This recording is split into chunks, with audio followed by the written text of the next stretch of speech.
Parenting simply പറഞ്ഞു കഴിഞ്ഞാൽ നിങ്ങളുടെ കയ്യിൽ ഒരു ത്രാസ് ഉണ്ടെന്ന് വിചാരിക്കുക. ഈ ത്രാസിന്റെ ഒരു സൈഡിൽ നിങ്ങൾക്ക് നിങ്ങളുടെ കുട്ടികളോടുള്ള ലവും കെയറും ആ ഒരു എക്സ്പ്രസീവ് കമ്പോണൻസും, മറ്റൊരു സൈഡിൽ നിങ്ങൾ നിങ്ങളുടെ കുട്ടികൾക്ക് കൊടുക്കേണ്ട പ്രോപ്പറായിട്ടുള്ള ഡിസിപ്ലിനും കൺട്രോളുമാണെന്ന് സങ്കല്പിക്കുക.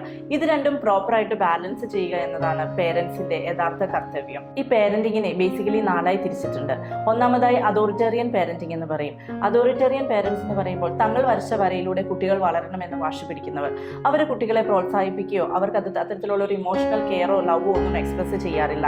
അവർക്ക് കുട്ടികളോട് ഇഷ്ടമില്ല എന്നല്ല അതിന്റെ അർത്ഥം, പക്ഷെ അത് എക്സ്പ്രസ് ചെയ്യാൻ അവർ പലപ്പോഴും വിമുഖത കാട്ടുന്നു. രണ്ടാമതായി പെർമിസീവ് പാരന്റിംഗ് എന്ന് പറയും. കുട്ടികൾ അവരുടെ രീതിക്ക് വളർന്നോളും എന്ന് പറഞ്ഞ് യാതൊരുവിധ കൺട്രോളും ഡിസിപ്ലിനും ഇല്ലാതെ ഫുൾ ഓഫ് എക്സ്പ്രസീവ് ലവ് മാത്രം കൊടുത്ത് കുട്ടികളെ വളർത്തുന്ന മാതാപിതാക്കൾ. മൂന്നാമതായി അൺഇൻവോൾവ്ഡ് പേരൻസ്. ഇവർക്ക് കുട്ടികളുടെ കാര്യത്തിൽ യാതൊരു ശ്രദ്ധയുമില്ല.